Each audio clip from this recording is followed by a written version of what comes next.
माता की, भारत माता की। नमस्कार। केम छो?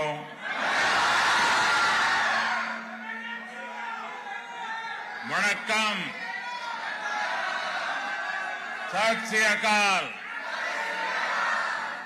जिन दोबरे।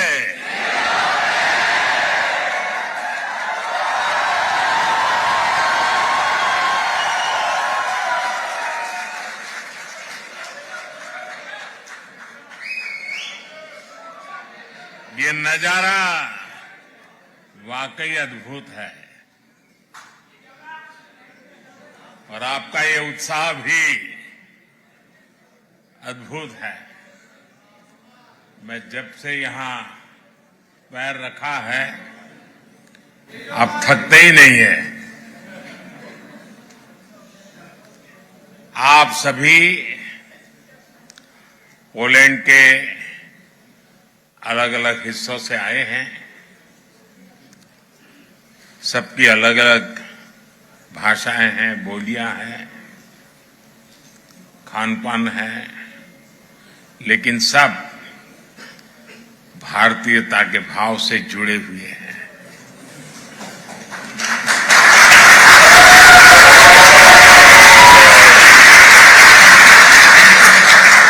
आपने यहां इतना शानदार स्वागत किया है। मैं आप सभी का, पोलैंड की जनता का इस स्वागत के लिए बहुत आभारी हूं।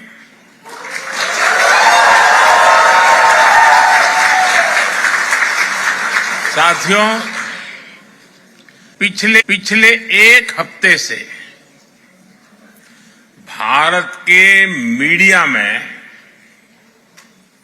आप ही लोग छाए हुए हैं।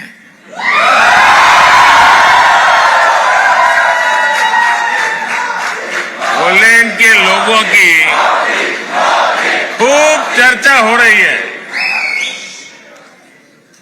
और पोलैंड के विषय में भी बहुत कुछ बताया जा रहा है। और एक हेडलाइन और भी चल रही है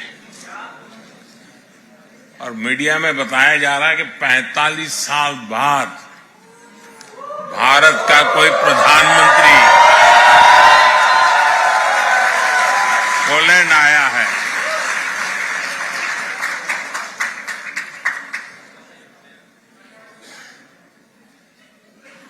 बहुत सारे अच्छे काम मेरे नसीब में ही है।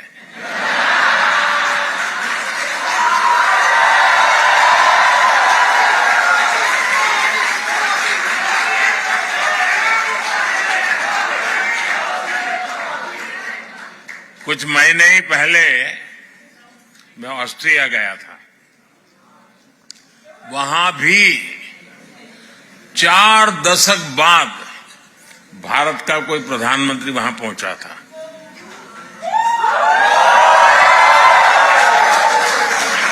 ऐसे कई देश हैं जहां दशकों तक भारत का कोई प्रधानमंत्री पहुंचा नहीं है।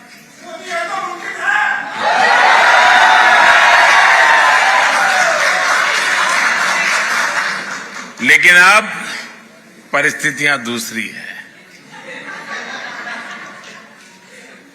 दशकों तक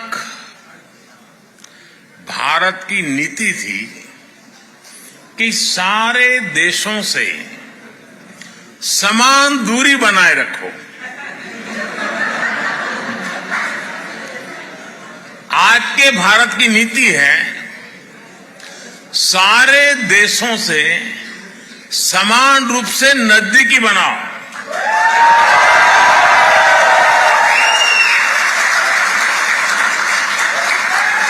आज का भारत सबसे जुड़ना चाहता है। आज का भारत सबके विकास की बात करता है। आज का भारत सबके साथ है, सबके हित की सोचता है।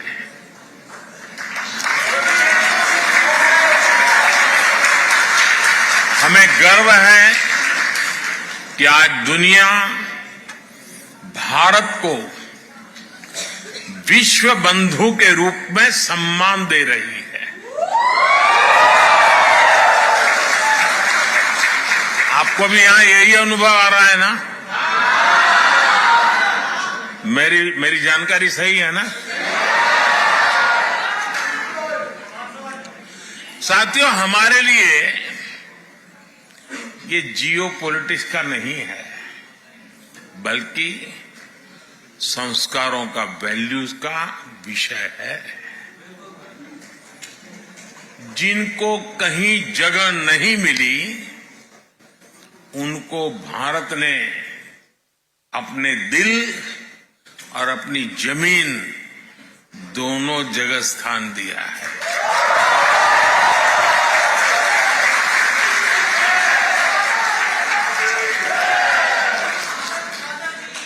ये हमारी विरासत है, जिस पर हर भारतीय गर्व करता है। पोलैंड तो भारत के इस सनातन भाव का साक्षी रहा है।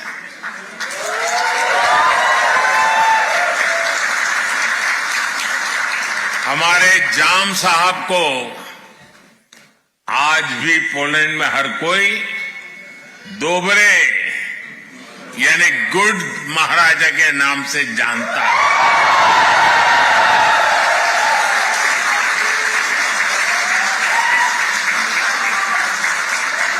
वर्ल्ड वॉर II के दौरान जब पोलैंड मुश्किलों से घिरा हुआ था,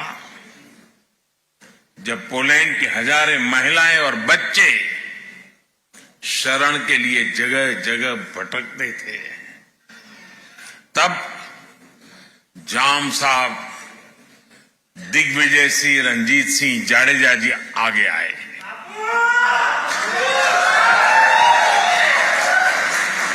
उन्होंने पुलिस महिलाओं और बच्चों के लिए एक विशेष कैंप बनवाया था। जाम साहब ने कैंप के पुलिस बच्चों को कहा था,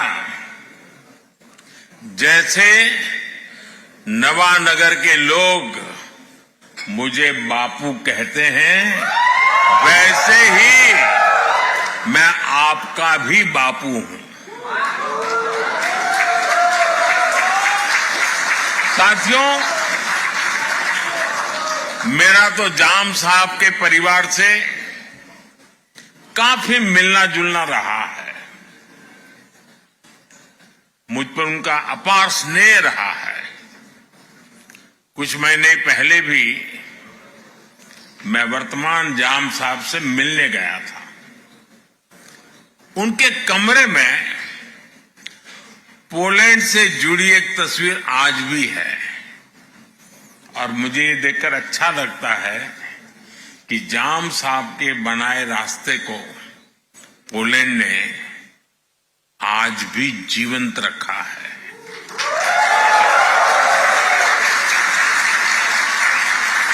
दो दशक पहले जब गुजरात में भीषण भूकंप आया था, तो जामनगर भी उसकी चपेट में आ गया था। तब पोलैंड सबसे पहले मदद के लिए पहुंचने वाले देशों में से एक था।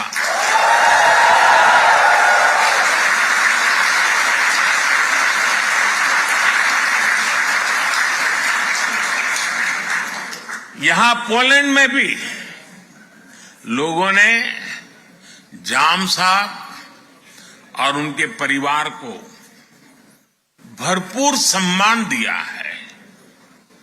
ये प्यार वॉर्सो में गुड महाराजा स्क्वायर में साफ साफ दिखता है। कुछ देर पहले मुझे भी दोबरे महाराजा मेमोरियल और कोल्हापुर मेमोरियल के दर्शन का सौभाग्य मिला है। इस अविस्मरणीय घड़ी में मैं एक जानकारी भी आपको देना चाहता हूं।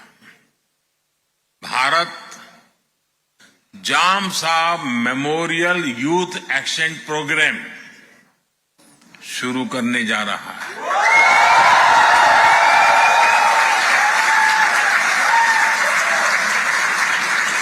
इसके तहत भारत 20 पोलिश युवाओं को हर साल भारत आने के लिए आमंत्रित करेगा।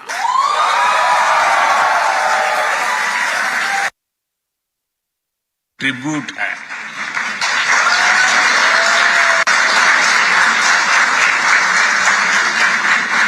महाराष्ट्राच्या नागरिकांच्या आणि मराठी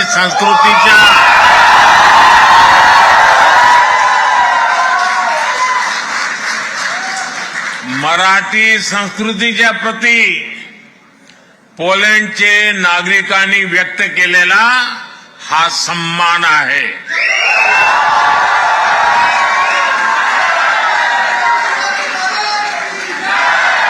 मराठी संस्कृतीत मानव धर्म आचरणाला सर्वात अधिक प्राधान्य आहे।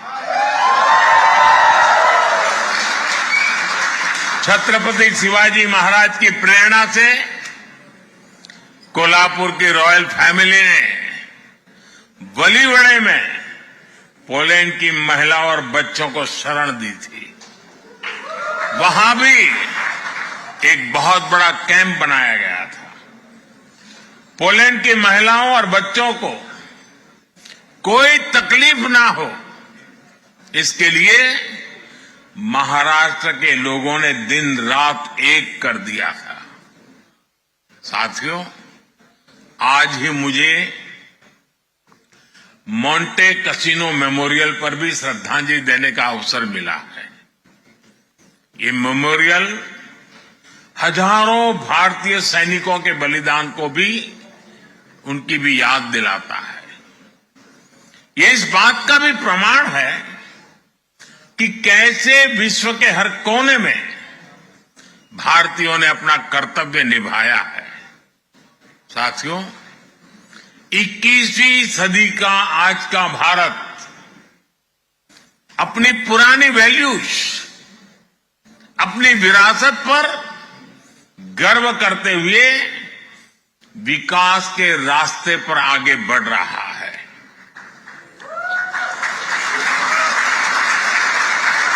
आज दुनिया भारत को उन खूबियों के कारण जानती है जिसे भारतीयों ने सारी दुनिया के सामने साबित करके दिखाया है। हम भारतीयों को एफर्ट्स, एक्सेलेंस और एम्पैथी के लिए जाना जाता है।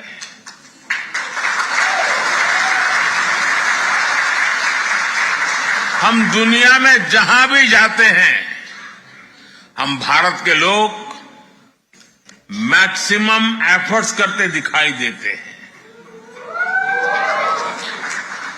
एंटरप्रेन्योरशिप हो, केयर गिवर्स हो या हमारा सर्विस सेक्टर हो, भारतीय अपने एफर्ट से अपना और अपने देश का नाम रोशन कर रहे हैं।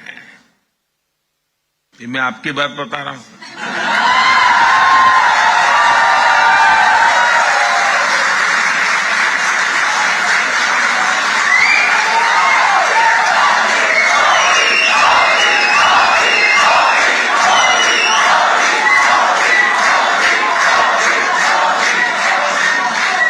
आपको लगता होगा कि मैं किसी तीसरे देश की बात कर रहा हूं।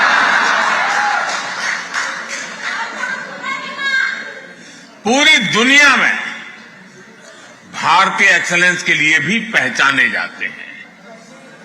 आईटी सेक्टर हो या भारत के डॉक्टर्स हो, सभी अपने एक्सेलेंस से छाए हुए हैं।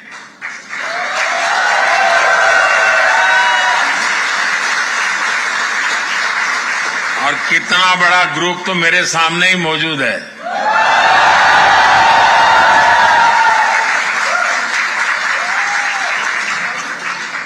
साथियों, हम भारतीयों की एक पहचान एम्पैथी भी है। दुनिया के किसी देश में संकट आए, भारत पहला देश होता है जो मदद के लिए हाथ बढ़ाता है।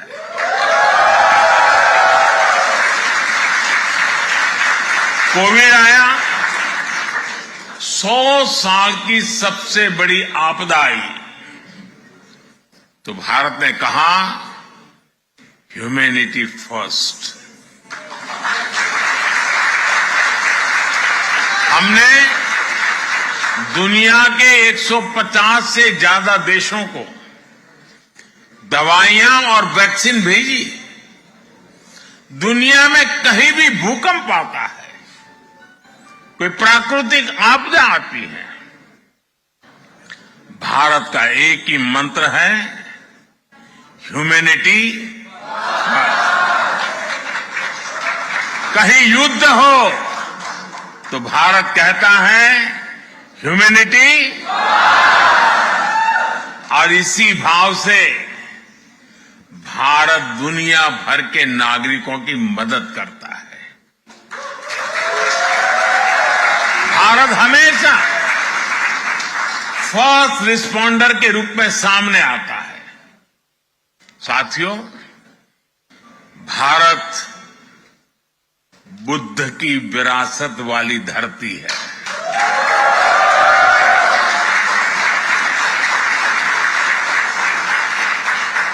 और जब बुद्ध की बात आती है तो जो युद्ध नहीं, शांति पर विश्वास करती है।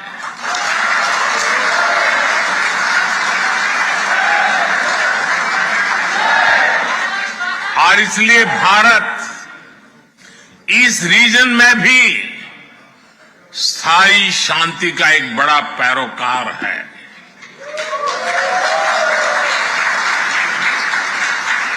भारत का मत एकदम साफ है, ये युद्ध का युग नहीं है।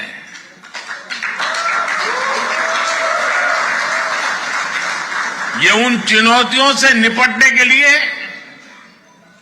एकजुट होने का समय है, जिनसे मानवता को सबसे बड़े खतरे हैं। इसलिए भारत डिप्लोमेसी और डायलॉग पर बल दे रहा है। साथियों, जिस प्रकार आपने यूक्रेन में फंसे हमारे बच्चों की मदद की, वो भी हम सभी ने देखा है।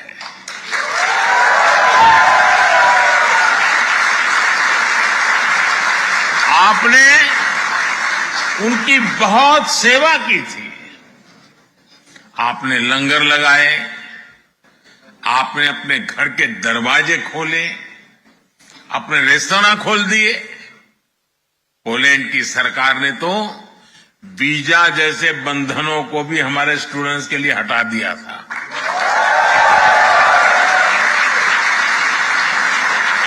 यानी पोलैंड ने पूरे मन से हमारे बच्चों के लिए दरवाजे खोल दिए थे।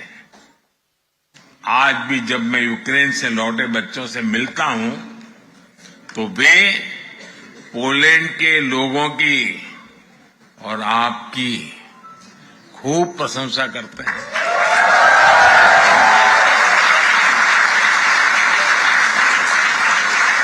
और इसलिए आज मैं यहां 140 करोड़ भारतीयों की तरफ से आप सभी का, पोलैंड के लोगों का अभिनंदन करता हूं। मैं आपको सैल्यूट करता हूं।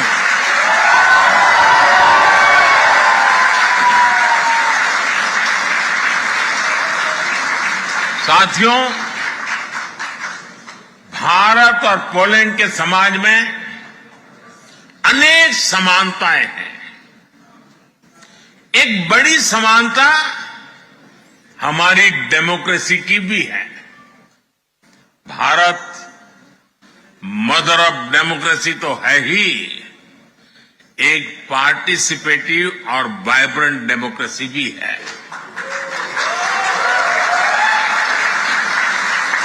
भारत के लोगों का डेमोक्रेसी पर अटूट भरोसा है। ये भरोसा हमने हाल के चुनावों में भी देखा है।